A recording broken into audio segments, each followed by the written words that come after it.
Assalamualaikum warahmatullahi wabarakatuh. Allahu Akbar, Allahu Akbar, Allahu Akbar, Allahu Akbar, Allahu Akbar, Allahu Akbar, Allahu Akbar, Allahu Akbar, Allahu Akbar, Allahu Akbar kabira, walhamdulillahi katsira, wa subhanallahi bukratan wa asila. La ilaha illallah wahdahu sadaqa wa'dahu wa nasara 'abdahu wa 'azza jundahu wa hazama al-ahzaba wahdahu. La ilaha illallah wallahu akbar, Allahu Akbar walillahil hamd. Alhamdulillahilladzi khalaqaz zaman wa faddala ba'dahu ala ba'd. Fa khassa ba'dus syuhur wal ayyam wal layal bimazaya wa fadail yu'azzimu fiha al ajru wal hasanat. Ashhadu an la ilaha illallah wahdahu la syarika lah, wa ashhadu anna sayyidana Muhammadan abduhu wa rasuluh, ad-da'i biqaulihi wa fi'lihi ila rasyad. Allahumma salli wa sallim ala abdika wa rasulika Muhammad wa ala alihi wa ashabihi hudatil anam fi anja'il bilad, amma ba'du. Faqala Allah Ta'ala fi kitabihil karim, inna a'tainakal kautsar fasalli rabbika wanhar, inna syani'aka huwal abtar. Faya ayuhan nas ittaqullaha ta'ala bi fi'lit ta'at, faqad faqala ta'ala fi kitabihil karim, ya ayyuhallazina amanu taqullaha haqqa tuqatih wa la tamutunna illa wa antum muslimun. Saudara-saudara kaum muslimin rahimakumullah, Hari Raya Kurban atau biasa kita sebut Idul Adha yang kita peringati tiap tahun tak bisa terlepas dari kisah Nabi Ibrahim alaihissalam, sebagaimana terekam dalam surat As-Saffat ayat 99 sampai 111. Meskipun praktik korban sebenarnya sudah dilaksanakan putra Nabi Adam alaihissalam, yakni Qabil dan Habil, diceritakan bahwa korban yang diterima adalah korban Habil, bukan Qabil. Itu pun bukan daging atau darah yang Allah terima, namun ketulusan hati dan ketakwaan dari si pemberi korban. Allah Subhanahu wa taala berfirman, la yanalullahu luhumuha wala dima'uha walakin yanaluhut taqwa minkum. Daging-daging onta dan darahnya itu sekali-kali tidak dapat mencapai keridaan Allah, tetapi ketakwaan dari kamulah yang dapat mencapainya. Surat Al-Hajj 37. Kendati sejarah korban sudah berlangsung sejak generasi pertama umat manusia, namun syariat ibadah korban dimulai dari cerita perintah Allah kepada Nabi Ibrahim alaihissalam untuk menyembelih anak kesayangannya Ismail alaihissalam, seorang anak yang ia idam-idamkan bertahun-tahun karena istrinya sekian lama mandul tak bisa melahirkan. Dalam surat As-Saffat dijelaskan bahwa semula Nabi Ibrahim alaihissalam berdoa, Rabbi habli minas salihin, ya Tuhanku, anugerahkanlah kepadaku seorang anak yang termasuk orang-orang yang soleh. Allah lalu memberi kabar gembira dengan anugerah kelahiran seorang anak yang amat cerdas dan sabar. Hanya saja ketika anak itu menginjak dewasa, Nabi Ibrahim diuji dengan sebuah mimpi.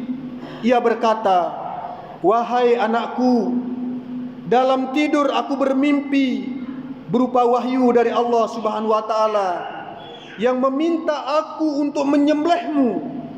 Bagaimana pendapat kamu? Anak yang soleh itu menjawab, wahai bapakku, laksanakanlah perintah Tuhanmu. Insya Allah kamu akan dapati aku termasuk orang-orang yang sabar. Tatkala sang bapak dan anak pasrah kepada ketentuan Allah Subhanahu wa taala, Ibrahim pun membawa anaknya ke suatu tumpukan pasir. Lalu Ibrahim membaringkan Ismail dengan posisi pelipis di atas tanah dan siap disembelih. Ma'asyiral muslimin rahimakumullah. Atas kehendak Allah Subhanahu wa taala, drama penyembelihan anak manusia itu batal dilaksanakan. Allah berfirman dalam ayat berikutnya, inna hadza lahuwal bala'ul mubin wa faidainahu bizibhin azim wa tarakna alaihi fil akhirin salamun ala Ibrahim kadzalika nudzil muhsinin innahu min ibadinal mu'minin. Sesungguhnya ini benar-benar suatu ujian yang nyata, dan kami tebus anak itu dengan seekor sesembelihan yang besar. Kami abadikan untuk Ibrahim itu pujian yang baik di kalangan orang-orang yang datang kemudian, yaitu kesejahteraan dilimpahkan atas Ibrahim. Demikianlah kami memberi balasan kepada orang-orang yang berbuat baik. Sesungguhnya ia termasuk hamba-hamba kami yang beriman. Ma'asyiral muslimin rahimakumullah. Ibadah korban tahunan yang umat Islam laksanakan adalah bentuk iktibar atau pengambilan pelajaran dari kisah tersebut. Setidaknya ada 3 pesan yang bisa kita tarik dari kisah tentang Nabi Ibrahim dan Nabi Ismail alaihissalam, serta ritual penyembelihan hewan kurban secara umum. Yang pertama, tentang totalitas kepatuhan kepada Allah Subhanahu wa taala. Nabi Ibrahim yang mendapat julukan Khalilullah, kekasih Allah, mendapat ujian berat pada saat rasa bahagianya meluap-luap dengan kehadiran sang buah hati di dalam rumah tangganya. Lewat perintah menjembelih Ismail, Allah seolah-olah hendak mengingatkan Nabi Ibrahim bahwa anak hanyalah titipan. Anak betapapun mahalnya, kita menilai tak boleh melengahkan kita bahwa hanya Allah lah tujuan akhir dari rasa cinta dan ketaatan. Nabi Ibrahim lolos dari ujian ini. Ia membuktikan bahwa dirinya sanggup mengalahkan egonya untuk tujuan mempertahankan nilai-nilai ilahi. Dengan penuh ketulusan, Nabi Ibrahim menapaki jalan pendekatan diri kepada Allah sebagaimana mana korban, yaitu pendekatan diri kepada Allah Subhanahu wa taala. Sementara Nabi Ismail, meski usianya masih belia, mampu membuktikan diri sebagai anak berbakti dan patuh kepada perintah Tuhannya. Yang menarik, ayahnya menyampaikan perintah tersebut dengan memohon pendapatnya terlebih dahulu, dengan tutur kata yang halus tanpa unsur paksaan. Atas dasar kesalehan dan kesabaran yang ia miliki, ia pun memenuhi panggilan Tuhannya. Ma'asyiral muslimin rahimakumullah. Pelajaran yang kedua adalah tentang kemuliaan manusia. Dalam kisah ini, di satu sisi kita diingatkan untuk jangan menganggap mahal sesuatu bila itu untuk mempertahankan nilai-nilai ketuhanan. Namun di sisi lain kita juga diimbau untuk tidak meremehkan nyawa dan darah manusia. Penggantian Nabi Ismail dengan domba besar adalah pesan nyata bahwa pengorbanan dalam bentuk tubuh manusia, sebagaimana yang berlangsung dalam tradisi sejumlah kelompok pada zaman dahulu, adalah hal yang diharamkan oleh Allah Subhanahu wa taala. Pelajaran yang ketiga yang bisa kita ambil adalah tentang hakikat pengorbanan.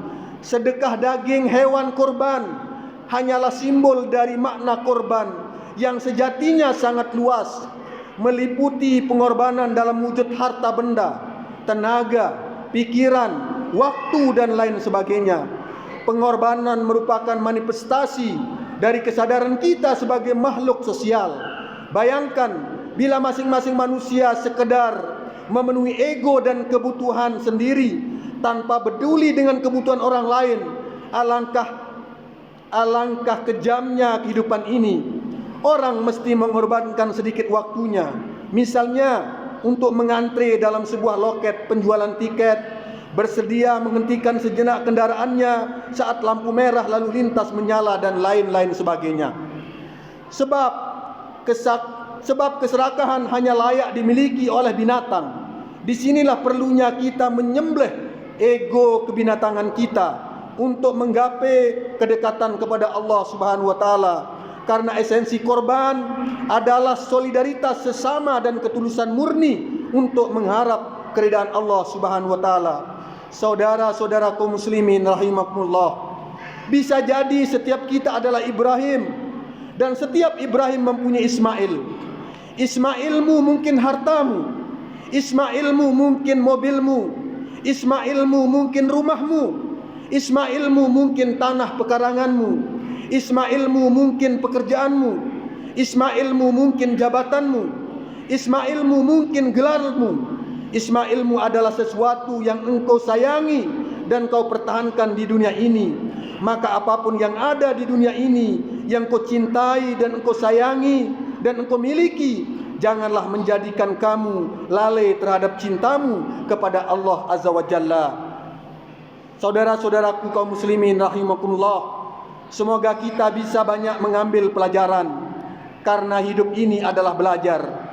Belajar bersyukur meski tak cukup, belajar memahami meski tak sehati, belajar sabar meski terbebani, belajar memberi meski tak seberapa, belajar mengasihi mesti tersakiti, belajar tenang meski gelisah, belajar percaya meski susah, belajar tersenyum meski hati ingin menjerit dan menangis, belajar ikhlas meski berat. Dan jadilah seperti cahaya, walau tak tersentuh tetapi selalu menerangi. Jadilah seperti angin, walau tak nampak tapi selalu memberi kesejukan. Jadilah seperti bunga yang memberi keharuman bahkan kepada tangan-tangan yang telah menghancurkannya.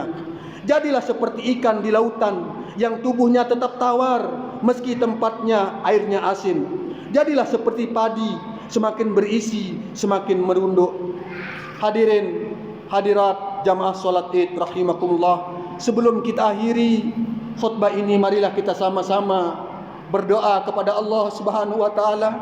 Semoga di hari yang mulia ini Allah berkenan mengijabah doa-doa dan harapan kita. Ya Allah, ya Ghaffar, ampunilah dosa-dosa kami dan dosa-dosa kedua orang tua kami.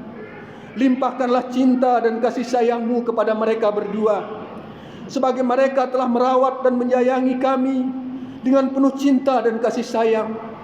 Seandainya mereka telah meninggal dunia, luaskanlah kuburnya ya Allah, terangilah kuburnya ya Allah, harumkanlah kuburnya ya Allah, jadikanlah mereka mulia di sisi-Mu, dan pertemukanlah kami dengan mereka nanti dalam surga-Mu ya Allah ya Rabbal Alamin. Ya Allah, ya Rahman, ya Rahim, kami sangat mengharapkan belas kasihan-Mu ya Allah.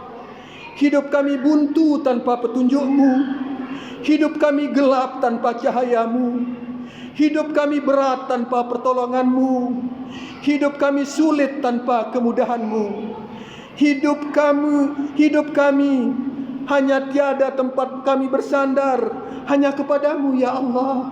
Hanya satu-satunya tempat kami mengadu dan memohon kepadamu ya Allah, ya Rabbal Alamin.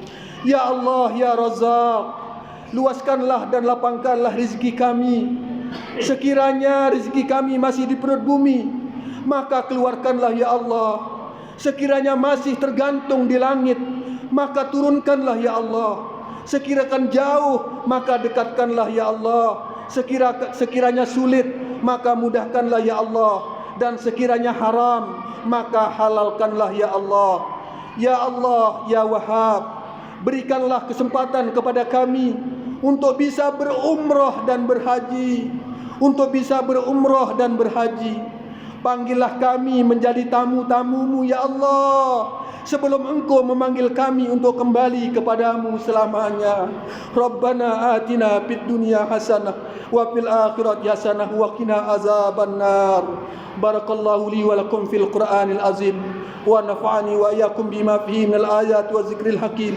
Aqulu qouli hadza wastaghfirullahal azim li wa lakum wa li sairil muslimina wal muslimat wal mu'minina wal mu'minat fastaghfiru innahu wal ghafurur rahim.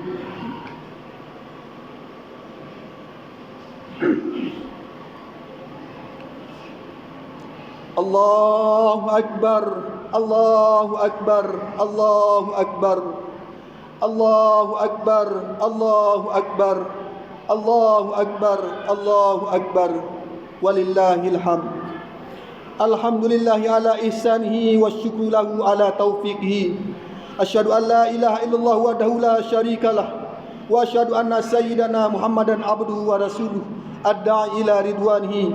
Allahumma salli ala sayyidina Muhammad wa ala alihi wa ashabihi wa sallama tasliman katsira. Amma ba'du, fa ya ayuhan nas ittaqullaha fima amar wantahu amma naha wa alamu anna Allah amarakum bi amrin bada bihi bi nafsi wa sanna bi malaikatihi wa bi qudsihi wa qala ta'ala innallaha wa malaikatahu yusalluna 'alan nabi ya ayyuhallazina amanu sallu 'alaihi wa sallimu taslima.